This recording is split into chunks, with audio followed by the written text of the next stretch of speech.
Hindi na nga daw interesado ang Convert Fiber Xers may paggagawan pa at may pag-trade dito sa Terra Firma Jeep para sa kanilang star player na si Christian Standhardinger. Ang dami na nga daw big man na Converge. Kailan nga lang is na-acquire nila si Justin Baltasar. Maganda nga pinapakita ng Converge Fiber Xers this conference. Mas focus nga ngayon ng Converge Fiber Xers ayusin at maging solid lalo ang chemistry ng team nila. Siyempre, pag naipag-trade sila in the middle of the season, siyempre malaki adjustment na naman yan. Sobrang ball dominant nga ito ni Sistan, sigurado malaki adjustment kung naipag-trade sila. Isa rin sigurong reason bakit ayaw na nila makipag-trade is yung nangyari kay Troy Rosario. Ang laki ng offer nila pero mas pinili niya yung Ginebra San Miguel. Baka siguro ganun mangyari. SMC na naman makakuha or MVP. Kasi nga yung SMC at MVP group is malaki chance mag-champion palagi dito sa PBA. Kaya siguro pinablik na rin nila to para makaiwas na sila sa mga trade rumors. Alam niyo naman na ang dami nagkakalat ng fake news. Para siguro malaman din ng mga players at fans na focus tong Converge manalo at mag-champion this conference. Bad news nga para sa Gilas Pilipinas. Sa isang game nga sa Japan B-League is na-injured si Kai Soto at confirm nga na ACL. Alam naman natin ang injury na to ay sobrang seryoso. Mga 1 to 2 years nga ang recovery ng ganitong injury. Ang pangit ang pasok ng bagong taon para kay Kai Soto at Gilas Pilipinas. Kasi nga ang next game ng Gilas ay sa February 20. Ang papalit sa kanyang posisyon siyempre si Japet Aguilar. Sigurado mabibigyan na ng playing time si Mason Amos sa Gilas. Isang malaking opportunity nga para sa kanya to. Sa mga nagsasabi na ipasok si QMB is mahirap to. Kasi ang coach nga natin ay si Tim Con. Coach Tim Con value chemistry. Sige, sabihin na natin, mas magaling si QMB at mas matangkad kaysa kay Mason Amos. Pero iba pa rin talaga may chemistry. Pero si Chotreya siguro yun, ipapasok niya na. Bahala na magkapaan on court. May suggestion, isama na nga to si QMB sa Gilas practices. Para nga mag-develop ang chemistry niya sa Gilas team.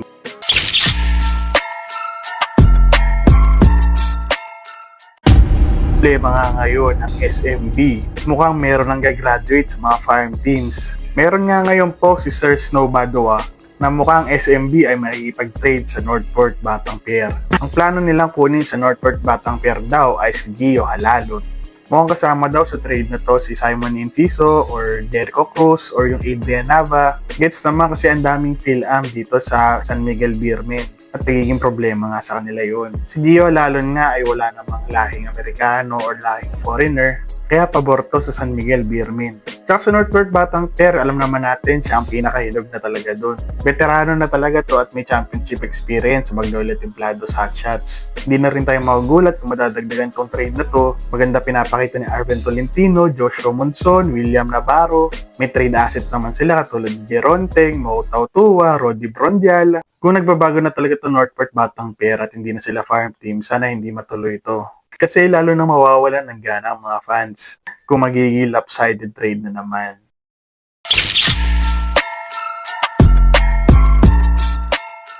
As expected, alam natin na pangit ang lalaroin yung Mr. Longbam sa PSL. Meron nga posto si Mr. Longbam.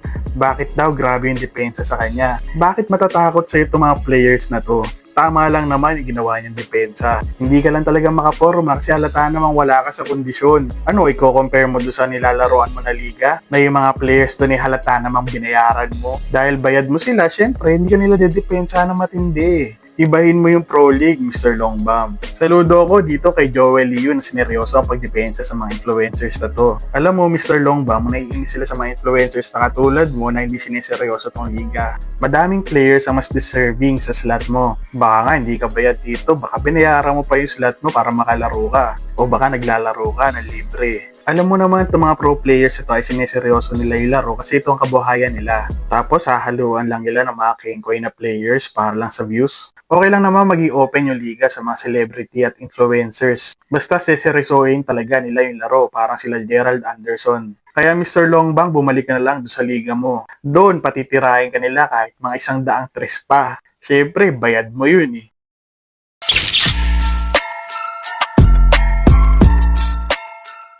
Kitty Menes nga ay maglalaro sa Zamboanga Valientes kesa maglaro sa San Miguel Beermen. May kontrata pa nga siya sa San Miguel Beermen na 1 year. Mag-expire to December 31, 2025. 90,000 naman, bench player siya at practice player lang ng San Miguel Beermen. Pero mas pinili niya maglaro sa Zamboanga Valientes. Siguro naisip niya bata pa siya, nasa prime pa siya ng career niya tapos hindi siya nagagamit. Mas pinili ni Kitty Menes sumugal kaysa maging practical. Isipin mo, ang laki ng pagtrata niya tapos ano lang siya, practice player, bench warmer. Hindi niya ginaya yung iba dyan na practical, kahit bench warmer lang, okay lang, kumikita naman. Mas pinili niya pagandahin ang kanyang legacy. Ayaw niya mangyari yung sayang player na to kung dito na bangko sa PBA is sobrang lakas niya. Katulad ng nangyari kay Kit Agovida, kay Paul Samar. Kaya Kitty Menes, good luck sa future mo, kaya mo yan.